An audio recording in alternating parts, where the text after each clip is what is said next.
Welcome to the European Resilience Initiative Center video podcast. Today we have our guest Jonathan Fink, who is a founder of Silicon Curtain Video Podcast, a YouTube channel he founded shortly after the full-scale invasion of Russia in Ukraine, and this channel has developed a quite solid core audience. Welcome, Jonathan. Well, thank you so much, Sergey. It's a great pleasure to be here. You have your channel which talks to international audience and brings voices from Ukraine, from Europe, from other areas, but focused only on the war of Russia against Ukraine. And one could say this is a very specific topic, and you cannot produce interviews up to 1 hour long, but you have 70,000 subscribers. What is the interest now on the almost third year of the invasion? What are the topics people want to know about Ukraine? It's an interesting question, of course, because certain topics get a lot more audience than others, and it's true to say that the audience are a hardcore of people who are interested in what's happening in Ukraine, also interested in what's happening in Russia, and the two are intimately linked now. The idea of regime change, regime collapse in Russia, economic problems in Russia are intimately tied to a potential Ukrainian victory. So I think people those topics are interchangeable. People who are interested in that tend to also be interested in propaganda, how Russian propaganda percolates through to Western media, its sort of key narratives, its techniques. That's what I set the channel up for originally, actually. It wasn't going to be, full on just looking at the war. It was really designed based on my background. My background, I would say, is in commercial propaganda. I do marketing as my day job. With a particular emphasis on sort of AI, deep analysis of language, parsing text to be able to sort of understand meaning and intent, and then build it up to influence people. So I am essentially a propagandist. And that's why Russian propaganda techniques are especially fascinating to me. Combine that with interest in history, politics, and the fact that I speak relatively fluent Russian and can understand a lot of sources in the primary language, which I think is very, very useful. I think it's you cannot be some people are effective, but you cannot be an effective commentator, I think, on the war without being able to really consume a massive information in Russian. Ukrainian would be great. I don't speak Ukrainian, unfortunately. I maybe understand about sort of 40% of what's being said because of similarities, but it is a distinct language. That has to come later. But I think it's important to be able to understand, what's going on and what the interpretation of events are through various Russian language commentary. And of course, there are quite a few Ukrainians who are producing material in Russian. So you combine that, my experience of living in Russia in the 90s, I've been studying Russian history since about the age of 16 and reading Russian literature since the age of 14. So that's now a considerable amount of time. And it just seemed the right time to create the channel and utilize some of those expertise, because I found myself over the years sort of, sitting in the pub, guy sitting in the corner of the pub ranting about politics and Russia and how toxic it is and what a threat it is. And of course, no one's really paying attention. I mean, some people are a little bit interested. But I found myself saying, well, this is what's going to happen next.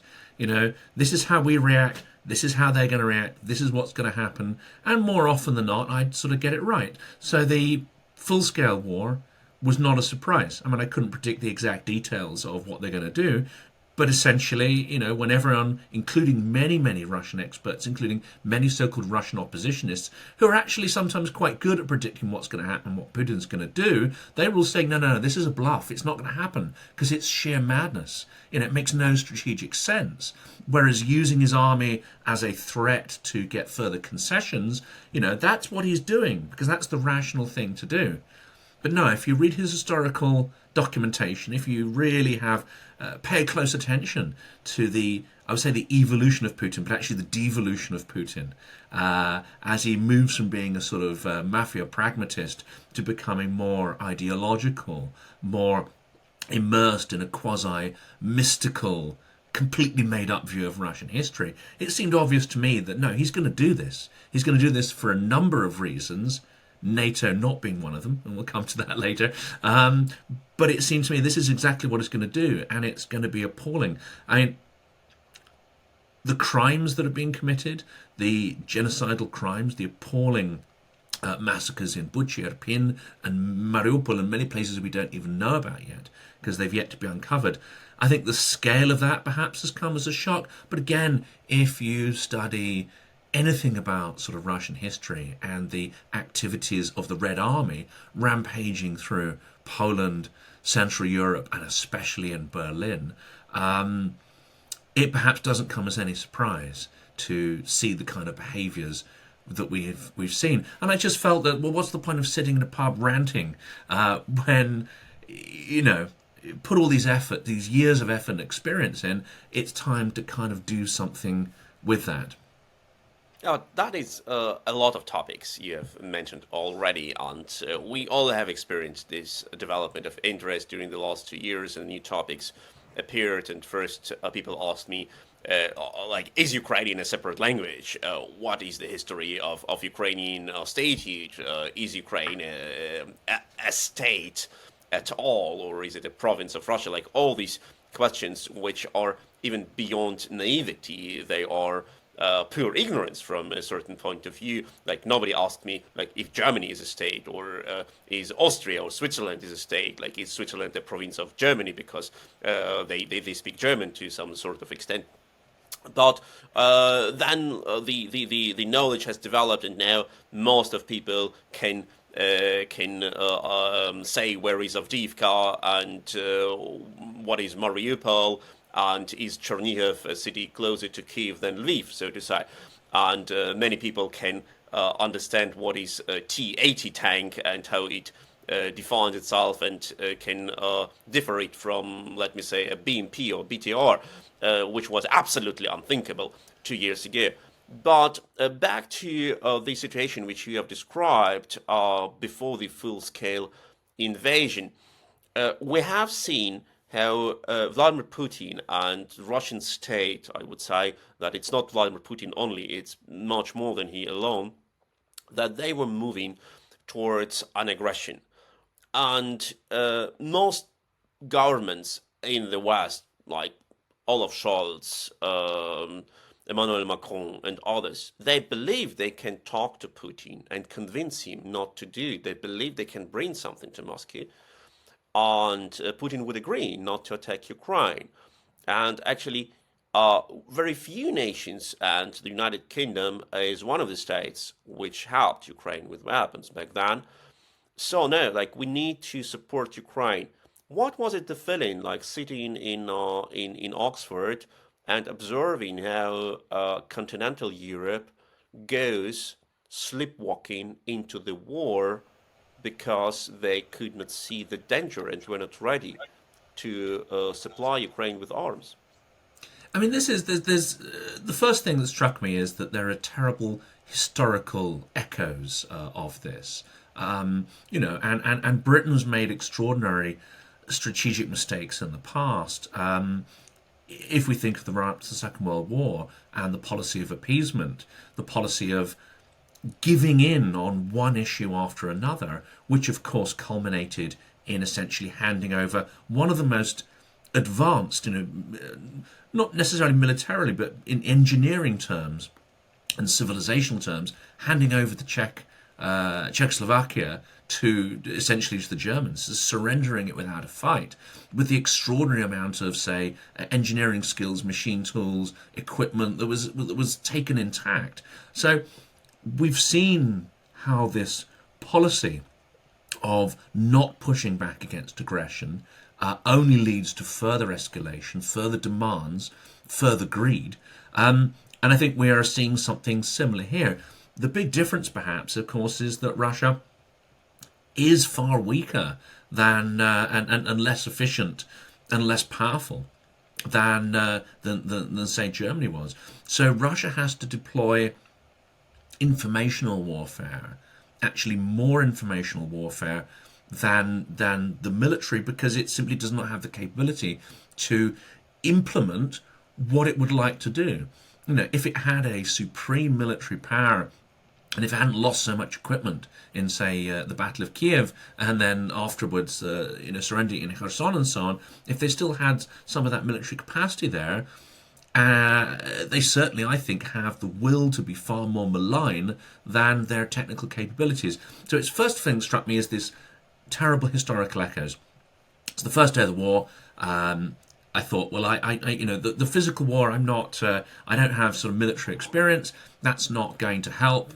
And it's just at a certain point in life, it's you think, well, I can't do that. That's not how I can really bring any impact to bear. I'd be a liability, holding a gun to my comrades anyway. So information is the sphere in which I can make a difference. So I joined Twitter. The day of the invasion, I joined Twitter for the first time. A few weeks later, got my NAFO avatar. I know you've sort of been following that. You're immersed in the whole NAFO phenomenon as well. So anything that comes up there, any experiment in the informational warfare, I'll take part in that because I think it's important to iterate and innovate. What sort of also struck me is, because it's on multiple levels. I mean, not just the understanding of Russia and feeling you need to make a difference there. My family, one half of my family, escaped Nazi tyranny in Europe. My grandfather escaped Vienna in 1938, and my grandmother left in 1939. They weren't married at that stage, but of course, she clearly had an association with a Jewish man, and that is quite a significant risk. And it just had those appalling historical echoes, and seeing refugees flooding the main train station in Lviv, and all these images which really could have been out of the history books. To me, it ought to have prompted a massive and overwhelming response, military and civic response from the West immediately. And hindsight is one thing, but the very first interview I had was with Anders Asland, and we were already in the first weeks of the full-scale war discussing how the West should be dusting off their military production, opening up production lines that had been shelved during the 1990s, where swords were turned into plowshares, this kind of thing, and a lot of capacity was wound down and defunded. We were already discussing at that point how the West should be building up its armaments, building up its capabilities, starting to recruit new waves of soldiers to build up its capability, because we know that in Germany and Britain especially, the number of combat-ready troops has been significantly wound down compared to the height of the Cold War, and a lot of equipment hasn't been maintained. It might be sitting in warehouses and so on, but I understand from people who know more about this that if you don't constantly service, test, and use equipment in the field, it becomes inoperable very quickly. And it seems that our military capability has basically been rusting in warehouses because there's no money to maintain it and use it. It was at that point that we should have sprung into action. Here we are 2 years on, and only now are we seeing some signs of production lines, being fired up for, say, 155 artillery shells. Drone stuff just starting to come together in terms of mass production. We know that manufacturers like Rheinmetall and the manufacturer of the Taurus have been begging the German government for some direction or some at least hint that contracts are forthcoming so that they can start retooling and get those production lines going.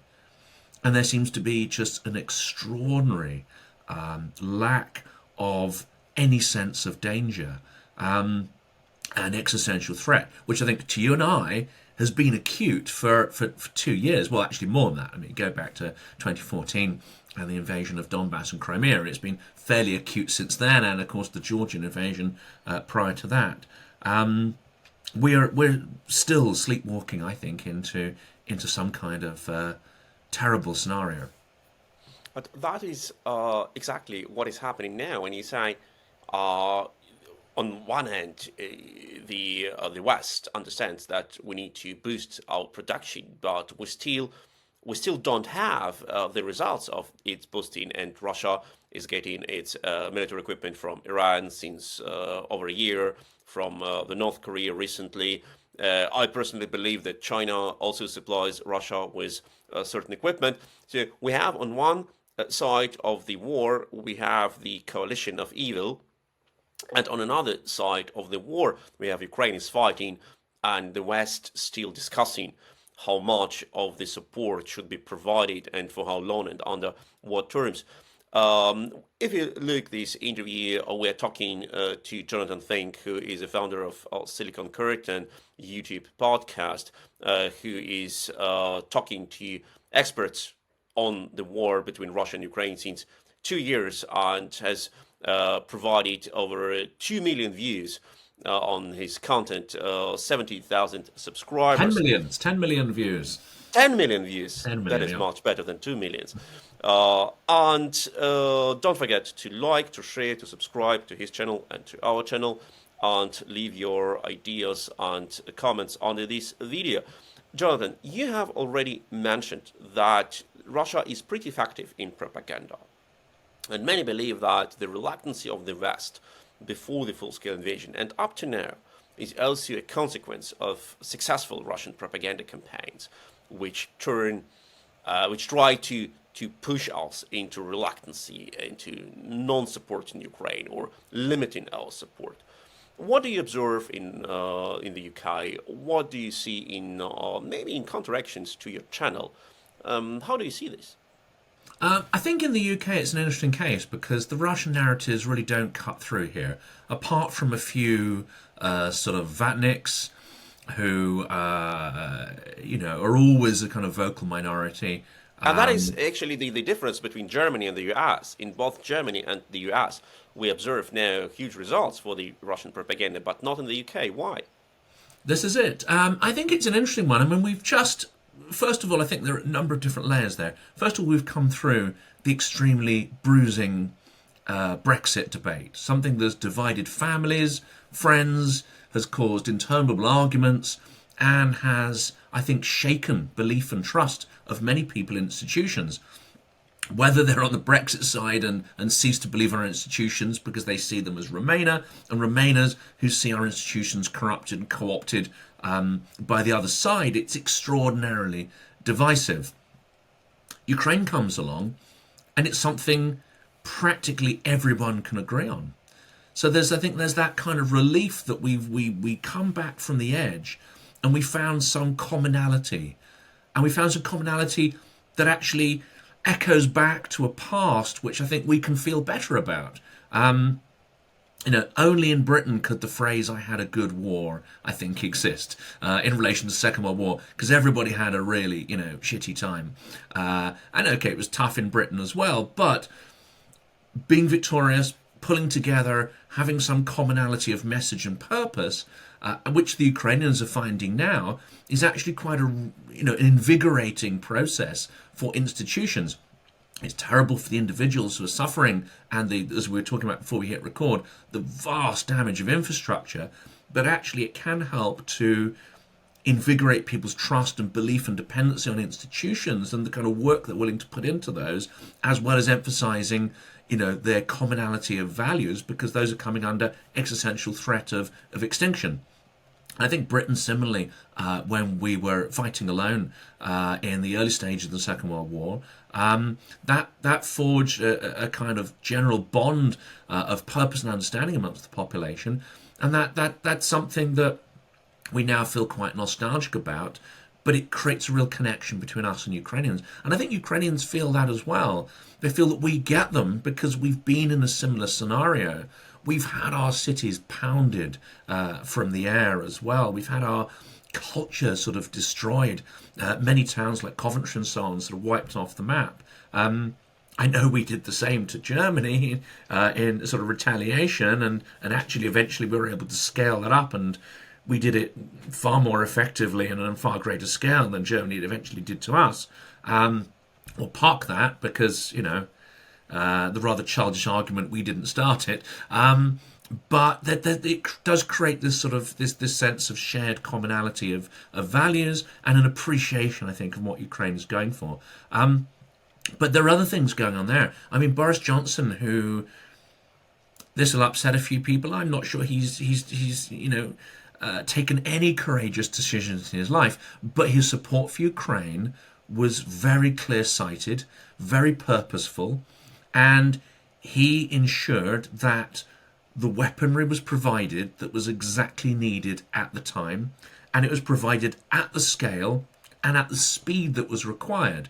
Now, that perhaps didn't seem so extraordinary at the time, but now when we see, harking back to your question, the slow walking of delivery of supplies, and where supplies are delivered, it's not necessarily the stuff that Ukraine's asked for. It's not necessarily the stuff that's going to make a strategic difference. Compare Johnson and the swiftness and focus of action to what has subsequently happened, and it actually does place quite a bit of interesting emphasis on that. You could debate endlessly why he did that, and of course there's going to be self-interest there. There's going to be his lifelong admiration of Churchill, and this is his moment, preserving his political skin, etc. All these undoubtedly are true. But I think he also went far beyond what he had to do, and he took a considerable political risk in doing it. That is what is absent, I think, in Europe and the US. Even when munitions are being supplied, even when Scholz stands up and delivers some fairly strongly worded statements, these are not outside the bounds of normal political risk. He's not sticking his head too far above the parapet because there's kind of consensus. So we don't see any politicians really over-delivering to Ukraine. We don't see people taking huge risks to their own political career. They're taking fairly safe decisions. Those safe decisions or non-decisions are costing thousands of Ukrainian lives. And I think that is absolutely appalling and disgusting.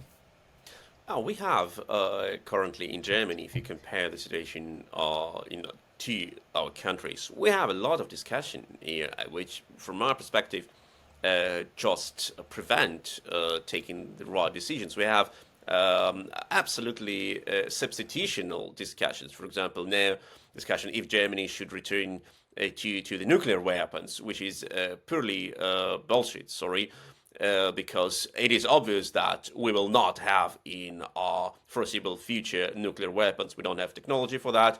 We will have to exit a lot of agreements, including the basic agreements on non-proliferation. I don't speak about the 2+4 agreement, which was de facto a peace treaty after World War II, signed in 1990s. And it is not what we'll get, but we don't have a discussion about the conventional weapons. We know that the money has been ordered by the Bundeswehr, but the money is spent in such an ineffective way that Bundeswehr is still underarmed. So how can we talk about the nuclear arms without having conventional arms, without having enough tanks, enough cruise missiles, enough guns? And then we have the elections in 2025, and this year we have elections for the European Parliament. So there is a lot of chance for Russia to ignite our internal conflicts, to ignite the far right protest against the left, to ignite far left protest against the right. And the Russians are practically doing that all the time. That is the only thing what they do. How do you see this Russian propaganda and Russian influence in the European Union across the channel? Well, the nuclear threat clearly has had an extreme moderating effect on decisions made in Paris, Berlin, and especially Washington.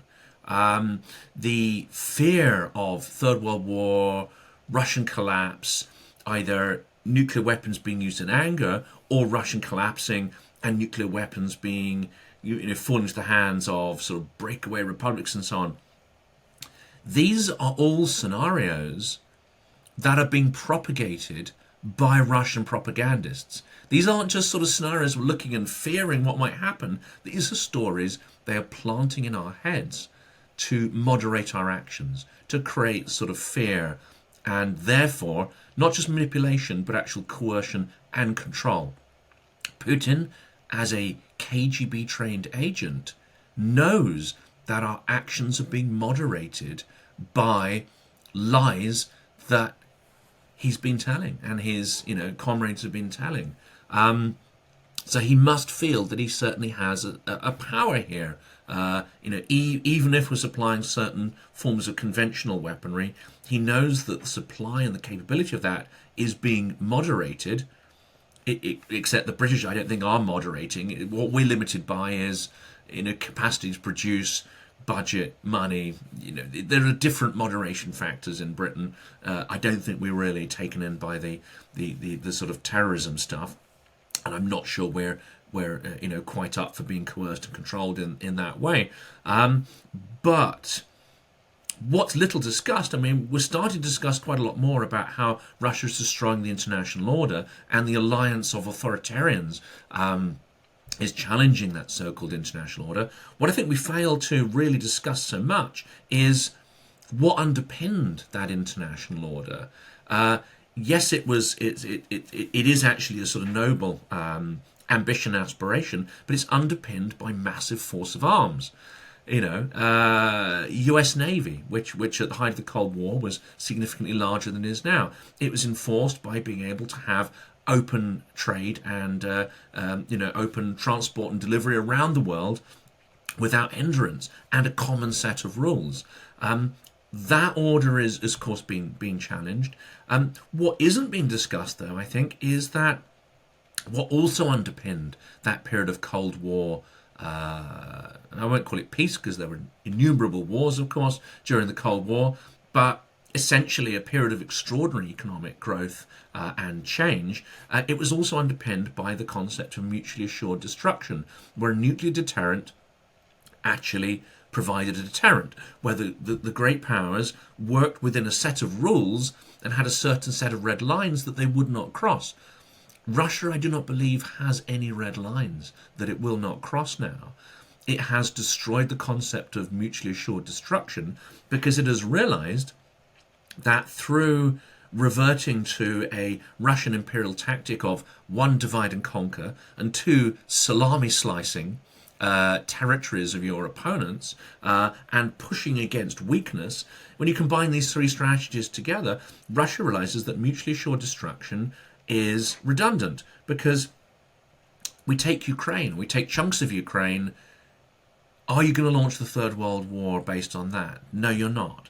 Okay, well, we move further. Now we're going to take the whole of Ukraine. Are you prepared to face nuclear Armageddon for that? No, you're not. So what's next? Moldova, the same. Our strategists, if Moldova is taken, will they sit back and say, are we willing to risk all our cities being incinerated for Moldova? No, we're not. Or for Lapland, which Anders Puck-Nielsen, I think very interestingly put forward the idea that an uninhabited areas of, say, Arctic or northern Finland or somewhere could be the next front line. Because we're going to ask ourselves, are you going to go to war? Are you going to risk hundreds of thousands of Western lives? For some reindeers, like for some reindeer and a bit of tundra and some cranberries? No, you're not. So this whole system, not just of international law, but underpinned by these extraordinary weapon systems and capabilities we had during the Cold War, that is completely redundant. And of course, Russian informational warfare will seek to divide and rule, which will destroy the consensus for providing a robust response to Moscow's actions. And we see massive investment, not just over the last few years, but over decades, in Germany and France. There's a very interesting story recently about a network being uncovered, a massive information or influence network in France being uncovered. And all of these really have two purposes. One you mentioned earlier, which is to persuade people not to take decisive action. The other one is to normalize the situation. normalize what is actually in an absolutely abhorrent, abnormal situation of genocidal dictators doing what the hell they want. But a lot of this investment is to kind of normalize that. Oh, Russia isn't really aggressive. It's not really their fault. Oh, they've been attacked so many times in history. They've got a great culture. It's to normalize what essentially is an extremely malign, vicious entity and somehow make it feel less threatening and convince us that we actually don't need to take robust action to counter it. And that is a very important point, how these wars of genocide, annexation, occupation, how they start to be a new normality. While 20 years ago, nobody could believe we will see tank battles in Europe again, like in World War II, with thousands of armored vehicles being destroyed, with hundreds of thousands of soldiers being killed or wounded. Don't forget to like, to share, to subscribe to this channel. Leave your comments under this video. We're talking to Jonathan Fink, who is the founder of Silicon Curtain YouTube video podcast with 70,000 subscribers, over 10 million views, working exclusively on the topics of the Russian-Ukrainian war and the consequences of this war since 2 years.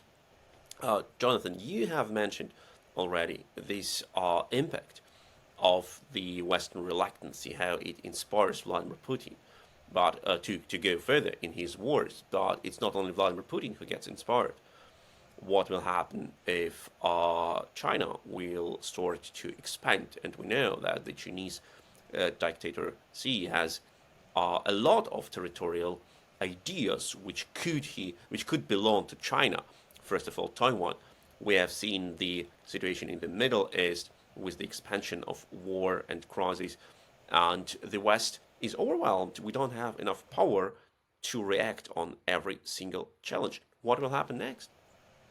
I think it's an interesting one, and I don't know a huge amount about the how foreign policy is crafted in the US, but one interesting video, I think it was Peter Zine I was watching just yesterday, says that essentially there are a very limited number of people who make key foreign policy decisions in the US. And this is really a sort of historic inheritance in that structure. What it means is, it's not that the US as a power with all its resources and its vast, bureaucracy cannot handle multiple crises.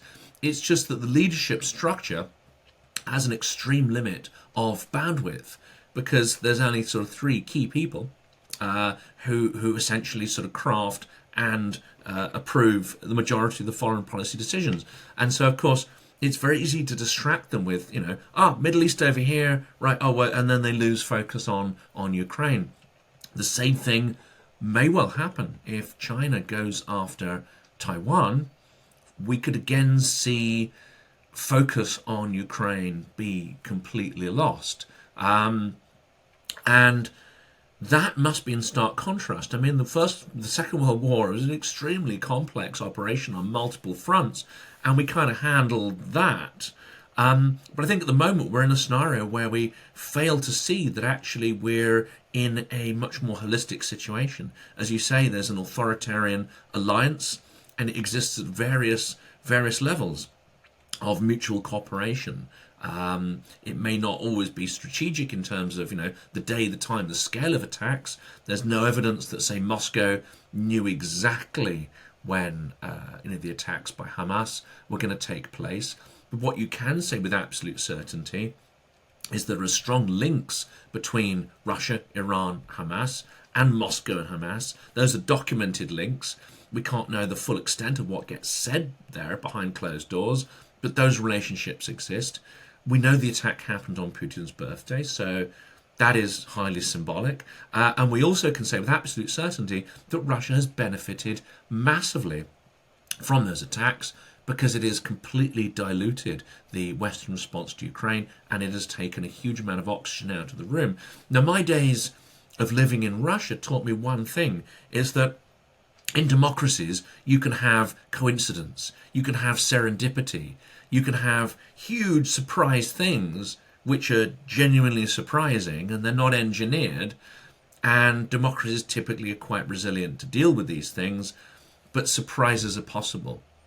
In dictatorships, there is no such thing as serendipity, because they seek to control every little variable, every little nuance that could throw up some kind of curveball or surprise. Dictators don't like that. So where you have something which is massively beneficial to Russia's position, then one must assume that at some level there may be planning, involvement, or cooperation to make that circumstance happen. Now, that is not to say categorically that it did, but to say this is quite a useful framework or model of thinking. If it benefits somebody in an autocracy, even if it disbenefits 99.9% of the population, but someone in the elite benefits, then that thing may well not be an accident. It may not be coincidental, even if you don't know exactly how it was engineered and what decisions were taken. We, I don't think, are looking at the chaos that's happening around the world. We're not seeing the patterns in it, and therefore we're not able to come up with a strategic response to it. But that is what differs the today's situation from the World War II. In World War II, we didn't have that computing technologies, communication technologies. We could not use our satellites to identify the movement of enemy troops.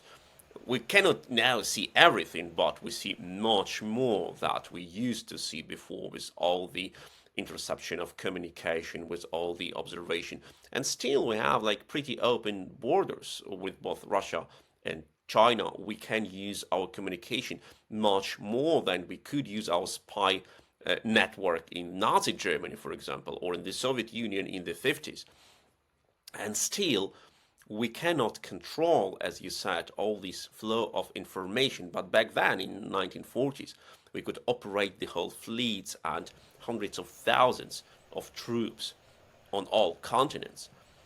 So now, compared to World War II, we don't participate in the war at all in the West. Like, we are still playing the role of, so to say, like Switzerland of World War II, sitting on our holy island. Why is the West so indecisive to intervene with all our resources, which are much higher than Russia's resources? We could have ended this war within a couple of weeks. We absolutely could. I mean, I'm going to put out a video next week which basically analyzes the idea that what you've got is not a battle between extraordinary powerful entities. You've got a battle between extraordinary weak entities. The US and its political current sort of weakness and fragility, and you've got Russia, which is an extremely brittle and I would say quite febrile autocracy. You know, pivoting on the edge of some kind of collapse. It's not inconceivable. So actually, it's two weak forces, and this is why the attrition, I think, is so appalling, because it's not two armies coming from a position of strength. It's forces of weakness coming together. Ukraine is the only strong entity here, but of course, they're much, much smaller. So whereas the ratios are very much in their favour, it's still a massive hit on their economy, their population, and so on.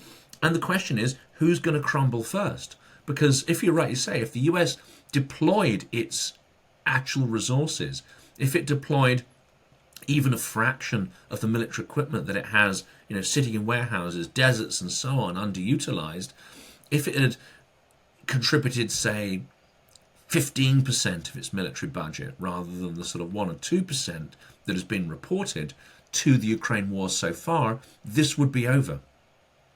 Same goes for Europe.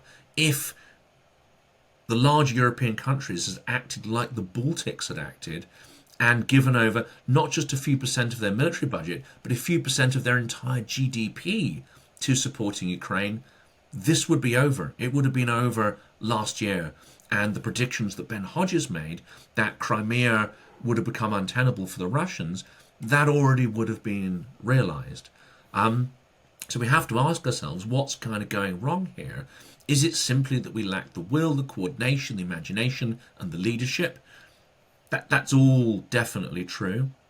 But I think there's also something more pernicious going on here as well, is that when the US and France and to an extent Germany talk about Ukrainian victory, they use very open-ended language, very unspecific language that has no timescale, no detail, and no actual how are you going to achieve it kind of stuff. It's empty grandstanding to an extent, as long as it takes. That doesn't mean anything. Whereas a much better phrase is total victory as quickly as you can.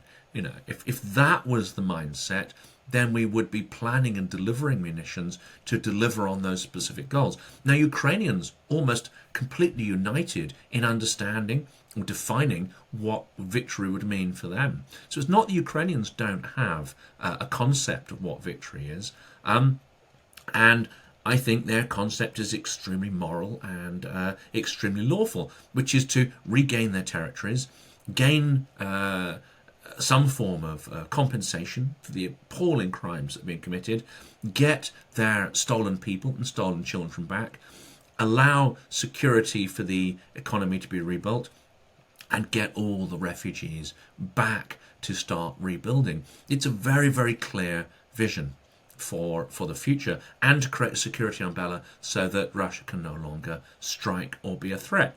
It's very, very clear and logical to me. And it seems that if the West had aligned behind those goals and delivered what was required to make it happen, that actually the Russian mindset would be to withdraw. When faced with strength, when faced with pushback, the Russian way of war is to regroup and try and find where the next weak spot is. So if we turn Ukraine into a rock that is essentially impenetrable to Russian informational and physical warfare, it won't be World War III. Russia will simply try to find the next chink in our armour and we'll retreat and move on. It's the tactic of a coward, but it's a tactic that has worked over many hundreds of years in Moscow's favour to allow it to build one of the largest land empires in history. So we have to recognise that this might look like failure to us, but it's a strategy that unfortunately has proven to work for Russia, and they'll carry on trying it in the belief that that's how they'll achieve their ends. The trouble is, in a dictatorship, the ends, the purpose, is usually nonsensical, egotistical, and cruel. And we saw that in Stalinism, and we saw that to an extent, as wonderful as St. Petersburg appears in its beautiful stucco facades, it's a city built on bones. It's a city built on tens, if not hundreds of thousands of corpses. And this, unfortunately, is what happens when you have a total autocracy like Russia's. The ends and the purpose are typically often meaningless, empty, cruel, and pointless ultimately. That is, I'm afraid, what led many Western politicians to misunderstanding of Russia's goals and Russia's way of dealing with the West, because our politicians believed, if they were not corrupted, to be bought by Putin, but if they were honest, they believed that Putin has the same mindset, that he's interested in positive sum game, that he's interested in some deal, in some compromise. He has his interest, he can be offered something, and then he comes to a decision to keep peace, because peace is better than war, everyone knows in the West. But for Putin, war and chaos are the elements where he is stronger than the West, because he can subjugate and oppress his population and population of the occupied territories. He can distract, he can attack, he can push people, he can threaten to them, and that is the element where he feels to be in a natural habitat. And that is still needs to be understood, that Russia, Moscow, Kremlin, Putin name it as you want, understand only poor strength, and they need to be deterred with strength. And that's why we need to help Ukraine. Thank you, Jonathan. What you're doing with the Silicon Curtain is absolutely amazing. You help to promote the knowledge, you help to help people to understand what is the challenge we're facing. Many still don't understand. We have talked to Jonathan Fink, founder of Silicon Curtain YouTube channel.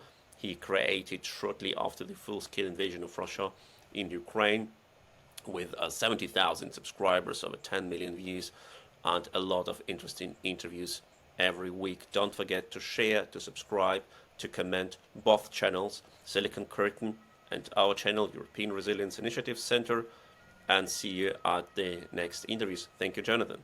Thanks so much. It's such a pleasure to appear on your channel, and likewise, you're doing extraordinary work. Thank you so much. Have a great week.